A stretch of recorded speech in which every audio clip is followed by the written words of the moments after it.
Hello everyone, स्वागत है आप सब लोगों का learn with doctor Kavita YouTube channel पर।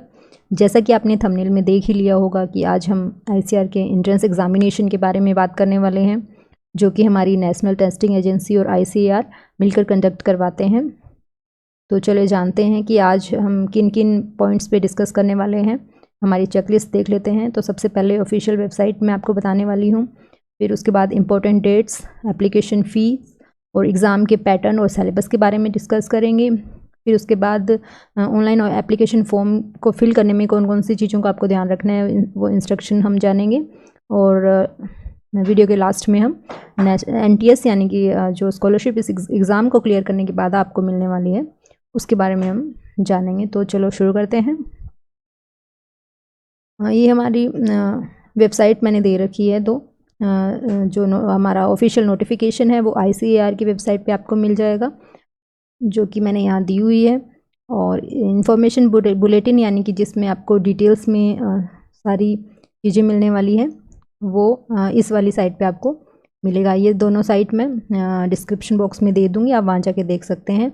और जो इन्फॉर्मेशन बुलेटिन है इसमें सब इंस्ट्रक्शन दिए हुए होते हैं, जैसे फॉर्म फिल करने के रिलेटेड, एग्ज़ाम के रिलेटेड, और इसके अलावा जो हमारे जो कैटेगरी या फिर जो सब कैटेगरीज़ के सर्टिफिकेट्स जो होते हैं उनका क्या पैटर्न रहेगा वो सब इसमें दिया होता है। तो आप ये जाकर इस पर देख लीजिएगा आपकी नीड के अकॉर्डिंग। अब हम डिस्कस करते हैं एग्ज़ाम्स की डेट के बारे में। तो सबसे पहले एग्ज़ाम की डेट से पहले हम देख लेते हैं कि हमारा फॉर्म सबमिशन कब किस डेट से किस डेट तक हो रहा है। तो ये हमारा 25 जुलाई को शुरू हो चुका है और 20 अगस्त इसकी लास्ट डेट है। तो आप लास्ट डेट का वेट ना करते हुए आप थोड़ा पहले ही फिल कर लें तो बेस्ट रहेगा आपके लिए। एंड बात करें एग्ज़ाम डेट की, तो हमारा यूजी का एग्ज़ाम है वो 7th, 8th और 13th ऑफ सितंबर को होने वाला है। और हमारा जो पीजी और पीएचडी का एग्ज़ाम है वो 17th ऑफ सितंबर को होने वाला है। और मोड ऑफ एग्ज़ाम तीनों ही कैटेगरी में कंप्यूटर बेस्ड रहेगा, यूजी, पीजी और पीएचडी के लिए। एंड पैटर्न इसका रहेगा ऑब्जेक्टिव टाइप, जिसमें कि मल्टीपल चॉइस क्वेश्चंस आपके आने वाले हैं। और क्वेश्चन पेपर की लैंग्वेज अगर हम देखें तो यूजी का पेपर बाईलैंग्वेज होगा, जिसमें हिंदी और इंग्लिश दोनों लैंग्वेज में होगा पेपर।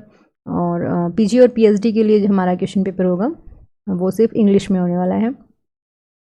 और एग्ज़ाम की ड्यूरेशन यूजी के लिए 150 मिनट्स यानी कि 2.5 घंटे रहने वाला है।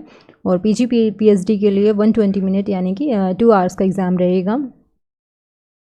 और ये मैंने टेबल दे रखी है यूजी, पीजी और पीएचडी के एग्ज़ामिनेशन फ़ी आपकी कितनी रहेगी, ये सब कैटेगरीज़ के हिसाब से दिया हुआ है। तो ये आपको अपनी कैटेगरी के अकॉर्डिंग पे करनी पड़ेगी। इसके अलावा इसमें दिया हुआ है कि जो इस पे चार्जेस रहेंगे, बैंक चार्ज वगैरह, जीएसटी वगैरह, वो इन सब पे अलग से लगने वाला है, तो वो आपको पे करना पड़ेगा। अब हम बात करते हैं एग्ज़ाम का पैटर्न किस तरह का रहेगा, उस पर हम थोड़ा डिटेल में बात कर लेते हैं। तो ड्यूरेशन क्योंकि हम पहले डिस्कस कर ही चुके हैं, मेन इसमें जो डिस्कस करने वाली चीज़ है वो है कि नंबर ऑफ़ क्वेश्चन और किस किस तरह से आने वाले हैं। तो यूजी के लिए 150 क्वेश्चंस रहेंगे, जिसमें 50 इन ईच सब्जेक्ट। यूजी में हमें 3 सब्जेक्ट चूज़ करने होते हैं, या तो हम फिज़िक्स, केमिस्ट्री, बायोलॉजी चूज़ कर सकते हैं, फिज़िक्स, केमिस्ट्री, मैथ्स कर सकते हैं, फिज़िक्स, केमिस्ट्री, एग्रीकल्चर, या फिर वो बायोलॉजी, एग्रीकल्चर और केमिस्ट्री, ये 4 उसमें ऑप्शन रहते हैं। तो जो भी आपने ऑप्शन चूज़ किया है उन तीनों सब्जेक्ट के 50-50 क्वेश्चन हर एक सब्जेक्ट के रहेंगे, 150 क्वेश्चन रहेंगे। और पीजी का सिंपल है, 120 क्वेश्चन आपने जिस भी डिसिप्लिन से आपका फॉर्म फिल किया है उसी डिसिप्लिन के क्वेश्चन रहेंगे, तो इसमें ज़्यादा कुछ समझने वाला है नहीं। और पीएचडी के लिए देखें तो 120 क्वेश्चन ही हैं, लेकिन उन्होंने 3 पार्ट्स में इसको डिवाइड कर रखा है, 20, 50 एंड 50। इसके बारे में हम जानते हैं थोड़ा। जो हमारा पार्ट ए है जिसमें कि 20 क्वेश्चंस है, ये हमारे जीए के होंगे, जिसमें जनरल नॉलेज होगा, एग्रीकल्चर के रिलेटेड, करंट और रीजनिंग एबिलिटी वगैरह के, ये 20 क्वेश्चंस रहेंगे। और इसके बाद 50 question part B core group से रहेंगे, और 50 क्वेश्चन है पार्ट सी, ये रहेंगे स्पेशलाइज सब्जेक्ट से। ये क्या है, इसको समझने के लिए हम एक छोटा सा एग्जांपल ले लेते हैं। क्योंकि मैं एग्रोनॉमी स्ट्रीम से हूँ तो मैंने एग्रोनॉमी का ही एग्जांपल यहाँ लिया है। इस एग्जांपल से आप समझ जाएंगे कि ये क्या है। तो इसमें देखिए कोर ग्रुप होता है ये जो नंबर 16 है, natural resource management second. Agronomy वालों के लिए, और ये जो 4 सब्जेक्ट यहाँ दिए हुए हैं, इन चारों के लिए कोर ग्रुप रहेगा ये 16 नंबर का। और ये इसमें 4 स्पेशलाइज सब्जेक्ट दे रखे हैं। तो जैसे कि हम एग्रोनॉमी से क्वेश्चन पेपर हम वो हमारा फिल कर रहे हैं एप्लीकेशन फॉर्म, तो हमारे क्वेश्चन पेपर में जो ये पार्ट बी के 15 क्वेश्चन हैं, ये इन चारों से रहने वाले हैं, agronomy, soil science, agriculture, chemicals, water science and technology से। एंड जो पार्ट सी रहेगा, ये रहेगा हमारा सब्जेक्ट जो हमारा हमने चूज़ किया है एग्रोनॉमी के केस में, वो एग्रोनॉमी रहेगा। तो इस तरह से आप सब का कोर ग्रुप और स्पेशलाइज सब्जेक्ट के अकॉर्डिंग इन्फॉर्मेशन बुलेटिन में आप लोग देख सकते हैं, जिसका लिंक मैंने डिस्क्रिप्शन में दिया हुआ है, तो आप वहाँ जाके देख लीजिए। And type of question multiple choice रहेगा, ये हम डिस्कस कर चुके हैं। स्कोरिंग की बात कर लेते हैं। तो स्कोरिंग इसमें हर क्वेश्चन 4 मार्क्स का होगा अगर आपका करेक्ट होता है तो, और अगर आपका क्वेश्चन इनकरेक्ट होता है तो -1 यानी कि नेगेटिव मार्किंग इसमें है। तो आपको बहुत केयरफुली क्वेश्चन पेपर अटैम्प्ट करना है। अब बात करते हैं सिलेबस की। सिलेबस क्योंकि हम हमारे वीडियो में यूजी, पीजी और पीएचडी तीनों एग्ज़ाम के बारे में डिस्कस कर रहे हैं, और अलग अलग डिसिप्लिन का सब्जेक्ट भी अलग अलग रहता है, तो वो सब यहाँ मैंने डिस्कस करने की बजाय ये लिंक दे दिया है डिस्क्रिप्शन बॉक्स में, आप वहाँ से जाके अपनी नीड के अकॉर्डिंग सिलेबस डाउनलोड कर सकते हैं। अब हम बात करते हैं कि एप्लीकेशन फॉर्म फिल करने से पहले हमारे पास क्या क्या चीज़ें होनी चाहिए ताकि एप्लीकेशन फॉर्म हम फिल कर पाएँ। तो उसके लिए सबसे पहले हमारे पास एक गवर्नमेंट की आइडेंटिटी होनी चाहिए, जो कि आधार कार्ड हो सकता है, इलेक्शन कार्ड यानी कि वोटर आईडी हो सकती है, पासपोर्ट नंबर हो सकता है, राशन कार्ड नंबर हो सकता है, बैंक का अकाउंट नंबर हो सकता है, पैन नंबर हो सकता है, या फिर कोई भी वैलिड गवर्नमेंट आईडी हो, उसमें आप ऑप्शन आ जाएंगे, उसके हिसाब से आप उसमें फिल कर सकते हैं। सेकेंड थिंग है कि एड्रेस फॉर कम्युनिकेशन होना चाहिए। Mobile number and email ID आपको उसमें रजिस्टर करने के लिए लगेगी, तो ये आपके पास होनी चाहिए। इसके बाद आपका फ़ोटोग्राफ का स्कैन्ड इमेज होना चाहिए, जिसका कि साइज़ 10 KB से 200 KB इन्होंने रखा है, और ये फॉर्मेट है इसका JPG और JPEG फॉर्मेट, इसी फॉर्मेट में अपलोड होने वाला है। एंड सिग्नेचर की जो इमेज की साइज़ रखी है 4 KB to 30 KB रखी है, इसी के बीच में साइज़ आपका होना चाहिए, फॉर्मेट सेम रहेगा।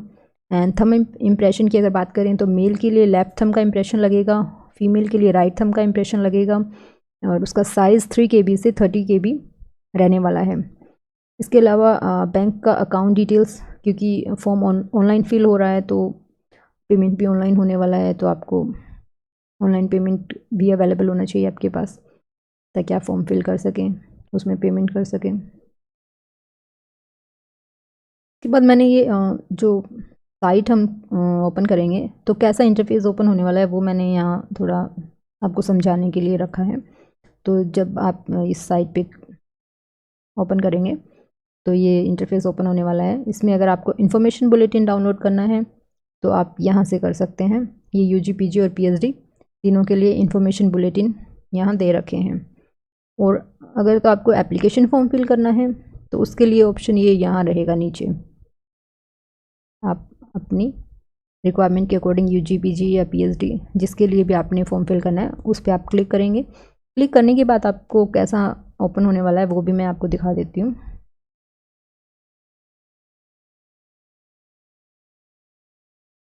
उस पर क्लिक करने के बाद आपको ये इंटरफेस ओपन होगा। तो इसमें सबसे पहले आपको रजिस्ट्रेशन करना होगा। रजिस्ट्रेशन के लिए आपको वही ईमेल आईडी और फ़ोन नंबर की रिक्वायरमेंट होगी। जब आप इसमें रजिस्ट्रेशन करेंगे तो आपके पास एक मैसेज आ जाएगा जिसमें कि एप्लीकेशन नंबर होगा, उसे आपको नोट डाउन करके रखना होगा। एंड फिर उसी एप्लीकेशन नंबर का यूज़ करके यहाँ हमें साइन इन करना होगा।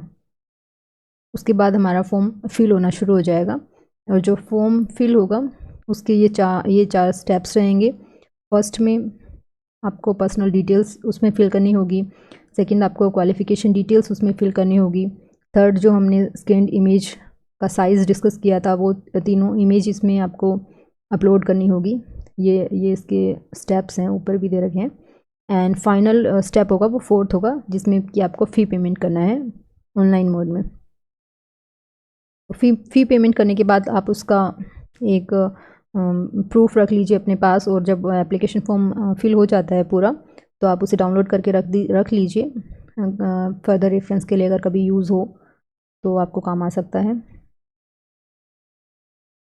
अब हम डिस्कस कर लेते हैं कि इस एग्ज़ाम को क्लियर करने के बाद जो आपको NTS मिलने वाली है स्कॉलरशिप, उसके बारे में। तो अगर तो आप UG के लिए एग्ज़ाम दे रहे हैं, आपने 12th के बाद एग्ज़ाम दिया, आपका इसमें सिलेक्शन हो गया और आप UG में किसी भी एग्रीकल्चर यूनिवर्सिटी में ICR के थ्रू एडमिशन ले रहे हैं, तो आपको 3000 पर मंथ मिलने वाला है। बट इसके लिए एक कंडीशन रहेगी कि आपका एडमिशन आपके डोमिसाइल स्टेट में नहीं होना चाहिए, यानी कि जो आपका खुद का स्टेट है उसके अदर देन आप किसी भी स्टेट में अगर एडमिशन लेते हैं तो ये आपको मिलने वाला है। और ये स्कॉलरशिप कैटेगरी पे डिपेंडेंट नहीं होती है, आप चाहे जनरल से हैं, OBC से हैं, SC से हैं, ST से, आप किसी से भी आपको मिलने वाली है। आप चाहे मेल हैं या फीमेल हैं, ये सबको यूनिफॉर्मली मिलती है। बस कंडीशन यही है कि स्टेट आपका डोमिसाइल स्टेट नहीं होना चाहिए। एंड सेकंड, PG के लिए कुछ जो रैंक्स होती हैं वो स्कॉलरशिप रैंक होती है। अगर आपकी उसी रैंक के अंदर आपकी अगर रैंक आती है तो आपको 12,640 रुपीज़ पर मंथ मिलता है, 2 साल के लिए होता है ये। एंड उसके बाद इसके एडिशनली आपको ये 6,000 पर ईयर मिलता है। ये आपको बुक्स और आपके रिसर्च के रिलेटेड जो ट्रैवल्स होता है उसके लिए आपको ये मिलता है। और इसके लिए भी कंडीशन होती है, आपको मतलब बैक नहीं लगना चाहिए, आपका ऑल क्लियर होना चाहिए, सब कुछ चीज़ें होती हैं जो इन्फॉर्मेशन बुलेटिन में डिटेल्स में दी हुई हैं। एंड अगर तो आपकी स्कॉलरशिप रैंक नहीं आती है तो भी आपको 5,000 पर मंथ मिलता है। अगर आप ICAR के थ्रू किसी यूनिवर्सिटी में अपना PG के लिए यानी कि MSc के लिए एडमिशन लेते हैं तो आपको ये मिलने वाला है। कंडीशन वही सेम UG वाली रहेगी, आपका एडमिशन आपके डोमिसाइल स्टेट में नहीं होना चाहिए, आपके डोमिसाइल स्टेट के अदर कोई भी स्टेट होगा, अगर वहाँ आप एडमिशन लेते हैं तो आपको ये मिलने वाला है। अब बात करते हैं PhD। तो PhD में 31,000 पर मंथ फर्स्ट ईयर और सेकेंड ईयर के लिए स्कॉलरशिप रहती है, एंड थर्ड ईयर के लिए 35,000 रहती है। इसके अलावा ये 10,000 रुपीज़ पर ईयर आपको वही बुक्स के लिए, केमिकल्स के लिए और ट्रैवल वगैरह के लिए, रिसर्च वर्क से रिलेटेड जो भी एक्टिविटीज़ होती है उनके लिए मिलता है। तो ये सब हमने डिस्कस कर लिया NTS के बारे में। तो आप दीजिए एग्ज़ाम, आपकी अगर अच्छी रैंक आती है तो आपको बहुत अच्छी स्कॉलरशिप भी मिलने वाली है। और ये आपकी इन्फॉर्मेशन के लिए है कि मैं एक नेक्स्ट वीडियो लेके आने वाली हूँ जिसमें कि हम जो हमारा नेट का एग्ज़ाम होने वाला है अभी 23rd से लेके 27th अगस्त तक, तो उसमें नेट के एग्ज़ाम्स के लिए आपको कुछ डूज़ एंड डोंट्स के बारे में मैं डिस्कस करने वाली हूँ कि आपको किन किन चीज़ों का ध्यान रखना चाहिए। मेरा जो नेट मैंने क्लियर किया है 2 बार, तो उसमें मुझे किन किन चीज़ों से ये हेल्प मिली, क्या कुछ टिप्स होंगे, कुछ स्ट्रेटेजी होगी जो शायद आपको यूज़फुल हो सकती है, तो आप देखिएगा। एंड आपको अगर वीडियो अच्छा लगता है, आपको कुछ इसमें यूज़फुल लगता है, तो आप इसे लाइक कीजिए, फ्रेंड्स के साथ शेयर कीजिए और चैनल को सब्सक्राइब कर लीजिए। तो बस आज के लिए बस इतना ही, मिलते हैं नेक्स्ट वीडियो में, तब तक के लिए bye bye, all the best, take care and जय हिंद।